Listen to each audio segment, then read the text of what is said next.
Hello and thank you so much for joining me tonight. Tonight is Saturday night crafting and I thought we'd switch it up a bit and have some fun with some see-through cards. I'm going to dive right in and we're going to get started on how to make a bunch of fun cards. So I've got Crafter's Companion heatable acetate, so you can heat emboss on it. It doesn't curl, it doesn't bend, doesn't melt. I also have some of this thick acetate, which I think I got from Every Crafts a pound, which is now Every Crafts a bargain. And it's really thick. It's 220 or 250 micron acetate. So it's very thick and sturdy. You can use it as a card base. Really durable, but not heat resistant. So I'm going to use both of them today, depending on what you've got in your stash. And if you have not got acetate in your stash, then you can also use Vellum, and there'll be a little tutorial on with Vellum towards the end as well. So getting started, I'm folding my acetate in half and creasing it with a bone folder, then just cutting it directly in half. You do have to be careful your blade doesn't go slippy slidey because it is acetate, it's not paper. So when you go ahead and cut it, it's helpful if you pull the blade up from the bottom to the top of your paper trimmer to avoid it slipping when you do it. Now on the left is my thicker acetate and on the right is the thinner. So you can see they just stand slightly different, but they do both stand really nicely. So you can use either or. Now I'm getting started with the heat resistant one first because we are going to go ahead and emboss on top of it. We are going to use heat embossing. So before we get started, use your anti-static powder bag or your anti-static powder tool or cornstarch just to take away the static because acetate is very staticky. I'm picking a nice big stamp set which is from Alina Crafts, and I'll link that down below. I'll link everything I can if it's still available down below for you. Now I'm going to make sure I put on that powder again because I touched it with the stamp. I don't want anything sticking into that acetate where I don't want it to go, otherwise you will get a spotty, splotchy mess. This first embossing powder I went for is a glitter embossing powder by Wow. It's the Sugar Plum, and it is a really fun one because it's very glittery. So I do try and heat set the glitter from behind before I do the top, but you can see it sticks the acetate beautifully and looks gorgeous. Then I went ahead and I used Metallic Gold Rich from Wow and did the exact same stamp but on that one. Now you can see my stamp isn't quite tall enough to cover the whole entire acetate background, so I am making sure I leave that gap on one of the edges, and you'll see why in a second. I'm taking slightly thinner cardstock than I normally would. Normally I use 350 GSM cardstock and today I'm using 250 because I'm going to wrap that acetate around the card, so I don't want a really super thick card. Otherwise it gets really difficult for that acetate to make its way around the base.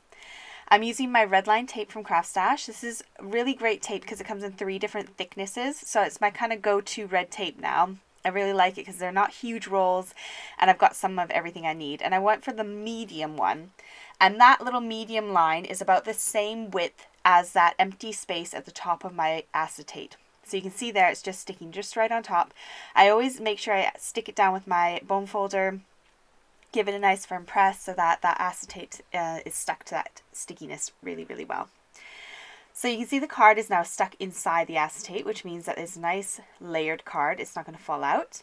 And I went ahead and grabbed some of my new tulle from AliExpress, which I ordered a little while ago.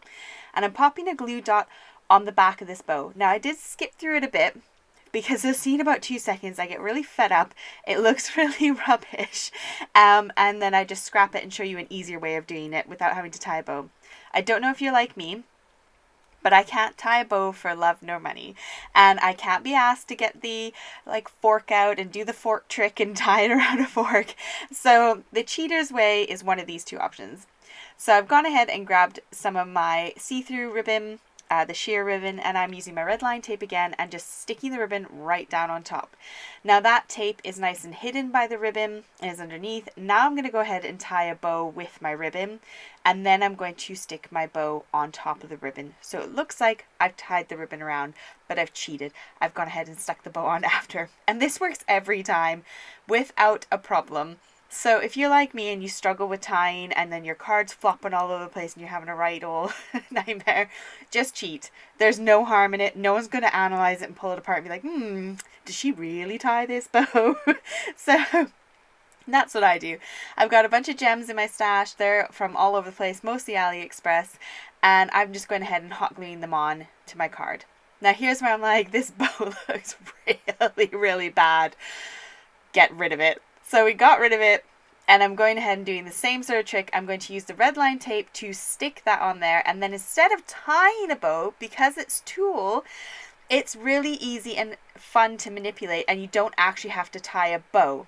So you're just going to take it and make a little loop with it, and take a bit of string, twine, thread, whatever you've got in your stash, tie it really nice and tight around the middle, and then ta-da, it's a bow. So this is a great way to cheat for bows. So you got this gorgeous bow, and you don't have to worry about the tails going up and down and all over the place.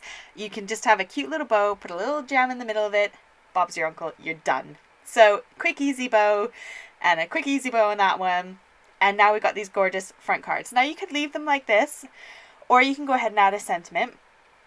I've got this great little die set, and it is becoming one of my favorite go-to die sets. It's got these beautiful, like, shapes. I don't know what to describe them as. Label shapes. And they all come with a layering die, so you can either use them separately or together. And so I went and die cut out the background label in gold for the one of them. And then the other one I wanted to match with my glitter. So I'm just going to go ahead and smush on some of my Versamark ink pad onto the base. And then I'm going to sprinkle on my embossing powder. Now embossing powder tends to like never die, for me at least anyways. I never use it all. I never empty a whole bottle. So I was trying not to get too much wastage going on, but at the same time, honestly, it's going to last me forever, so it didn't matter too much that it went where I'm not even going to see it anyways. With the glitter, again, I always heat set from underneath first, and then bring the gun round to the top, otherwise you're blowing the glitter everywhere, and it makes a bit of a hot mess all over your office. This is also my new stamp set that is my favorite. I bought this last week from Craft Stash, and I am using it on every project. It's got a thank you, it's got a happy birthday, it's got, you know, a special day. It's got everything in there, so I love it, and it's nice big sentiments that I can put on the fronts of cards. So there we go, there's my finished card, and I went ahead and stuck that one on as well.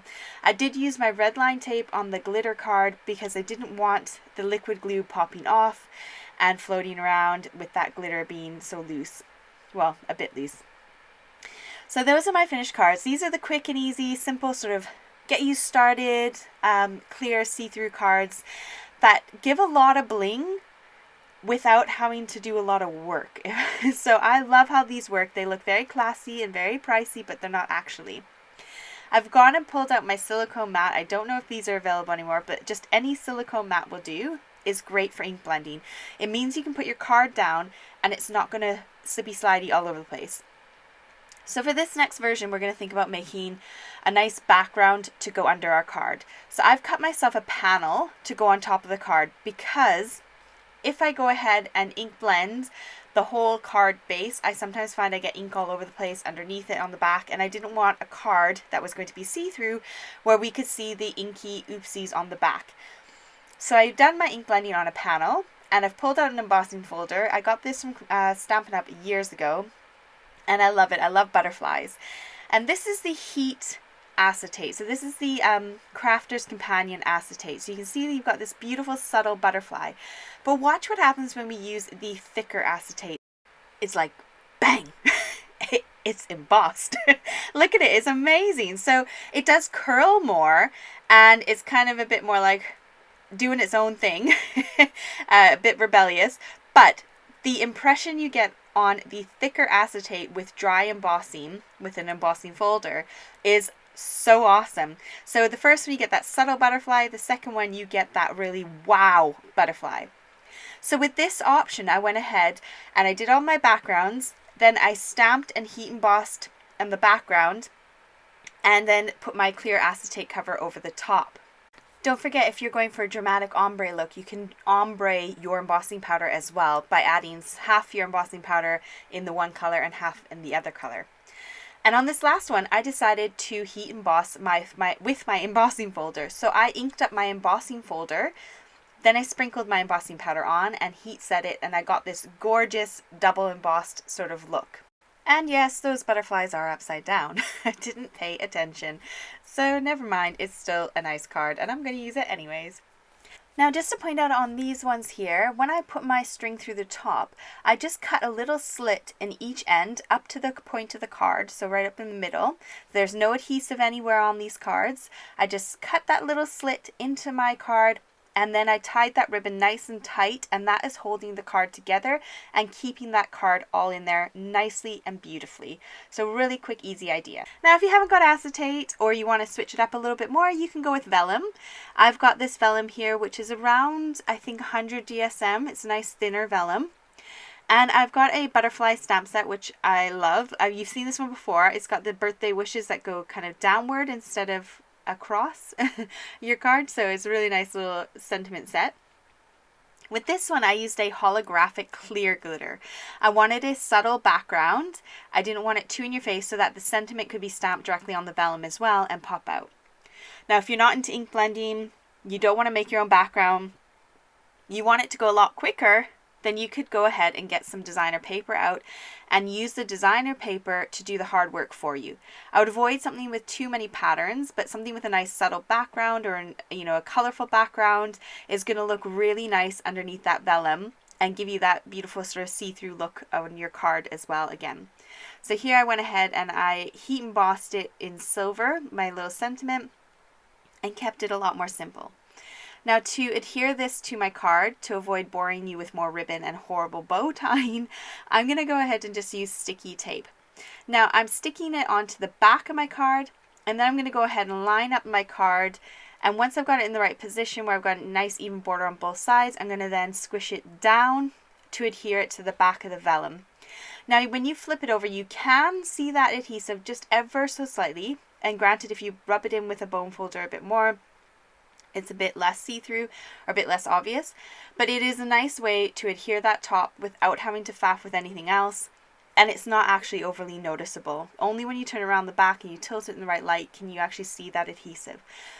However, if you want to stick it in, you want it to be a bit more secure, we can go ahead and take that red liner tape again. This is a really thin one. This is the thinnest one in the pack.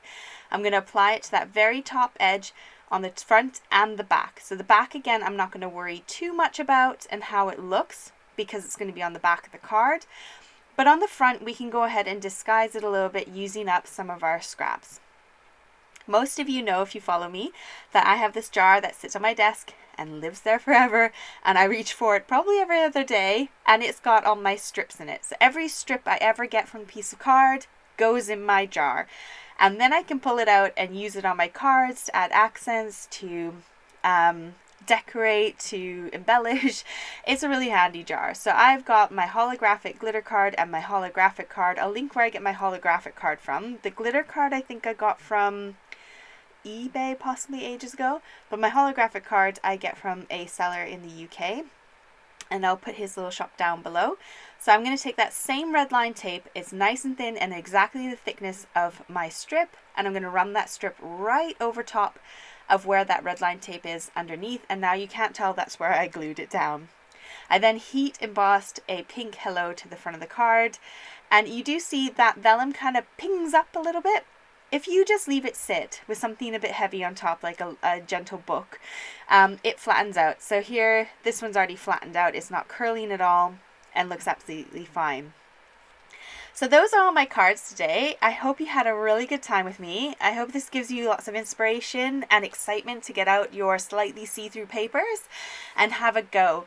If you haven't joined me on YouTube yet and you haven't subscribed, I'd love it if you did. Please don't forget to like and comment on the video. That gets me a bit more promotion through YouTube and helps me to grow in my business. So thank you so much for joining me today. Hope you had a great time, and I look forward to seeing you in the next video. Take care. Bye.